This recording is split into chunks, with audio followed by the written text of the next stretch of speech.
I have, come from a singing background, full musical theater background, and it was an incredible experience. But I just knew, like, doing it, I was like, something isn't fully right. Like, it's just not. But which also was helpful with the success of my albums, because there wasn't the pressure on it of like, this has to do well. It was like, this is a way to just release my passion. And I guess I got lucky not being so focused and fixated on what could come from it. Right. And you did have great music videos accompanying a lot of the songs. Thank you. They were really fun. It was important to me to work with the directors and say, this is the story behind it, or this is the story I want to tell. And like, visually, this is the storyboard. This is where it needs to go. This is where I want it to go. This is how, like, everything needs to, find its place. Because for me, music has always been, and music and doing drag and any type of performance has been about entertaining and telling a story. Why is this story important? And that's why the director of Legally Blair, Ben Rimmelauer, has been so wonderful to work with, because he has, like, said, I see your story. I get what you're talking about. Let's fine tune this, and like, let's get you out there. Like, let's understand like what we're talking about here. How did you choose with Ben, like the songs to kind of, like, is there any that like just almost made the cut that were edited out? Like, how did you choose the songs to Yes. include? Oh, there was a song last week that we just cut. Are you familiar with Smash, the TV show? Yes. So let me be I your. just had Jeremy Jordan on here like a week or two ago. And Oh my I'm God. like, I'm sorry to mention this, but we're going to talk about Smash while you're here, by the way. Oh, that's like me mentioning Drag Race with me. Like, it's a part of you. It's always going to be there. It's something that people always want to hear about. We had the full song of "Let Me Be Your Star" in the show, and Ben was like, "You sing it great. I love seeing your eyes light up when you sing it. It's wonderful, and it's just not fully right." And I was like, "I know it's not right, but I want it to be right. It makes me happy." So he we found a way to make a little blurb of it make sense. There's been a couple other songs that haven't quite made the cut, but we were really focusing on songs that, it's like, what songs do you love, first of all, that you make you happy to sing? What songs that you could sing in your living room with no one there, that just bring you the most joy? And then which of those make sense for the song, for the show? Because this show is, it is all live vocals. For anyone that may be coming or thinking about coming to see the show, it's not a drag show. I am a drag performer, but it's all a live sung show, and it's not your typical cabaret where some cabarets lean into concerts. This is actually a mini musical. If you were to mash up the last 5 years and a chorus line, and it be about one pivotal character, that's what this show is. Huh. I'm just envisioning what that is going to look like. Well, if you can't envision it, you have to come. Yeah, There you I go. Easy. exactly. I fixed it for you. I mean, I am split my time between New York and LA, so you're conveniently located. What, like Ben has like such a vast background in cabaret. Like he worked with like Countess Luann from Real Housewives of New York. Like, did you reach out to the Countess? Did you ever see her cabaret? Did you pull from other cabarets? Like, do you have like a vast knowledge of past cabarets that you've seen that you kind of pulled into this? We talked about cabaret. We talked about how we wanted this to be cabaret, but like my own version of cabaret. So I'm not trying to say I'm reinventing the wheel. That's not the point of this.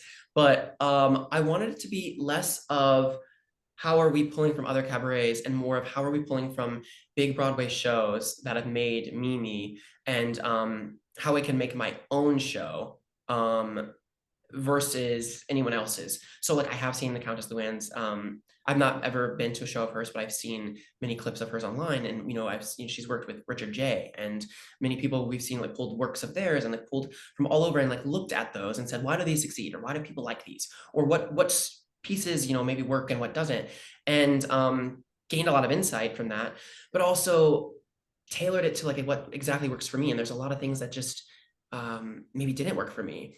I'm pulling a lot of things that it's not just all written spoken dialogue and monologue throughout. We've actually pulled pieces that are like existing works from shows and incorporate that into the dialogue, or like here's a monologue here and there that makes sense for like what we're doing to like restructure things. I like that. Speaking of the Countess, for a minute, are you a Housewives fan? Do you watch any reality TV? Do you still watch Drag Race? Reality TV has slightly traumatized me, I have to be honest, but I am the most a sucker for crazy, cringy love dating shows of reality TV. I keep up with there's so many housewife spin-offs and franchises. So I keep up on occasion. I've never been a super crazy big deep housewife fan, but I have like some of my favorites and like I love following like their personalities. And that is like where I'm more of a housewife fan. Um so but reality TV, like I've said like I want to be on Love is Blind, and I want there to be like a full queer season of just cringe dating show. Like I think that's what I watch in my free time. Anything like with competition, I like too, but it's still sometimes I'm like, oh, I'm triggered. Like Love is Blind, F-Boy Island, like all of that stuff. Yes. Oh my gosh, I just heard of F Boy Island like a week ago. Had never heard about it, and I was like so into it. But also like, Are You the One? Too Hot to Handle. All of those. I also like would love to do The Circle because like I think that's fun. It's about creating like relationships with people you've never met before, and it's kind of like this weird virtual thing. And there are always like these hot people that are dating, and then there's all these disasters. Like, what is there not to love about these reality shows that are right? Right. And they definitely, the casting directors, hats off to them because they're always casting the people with the most variety.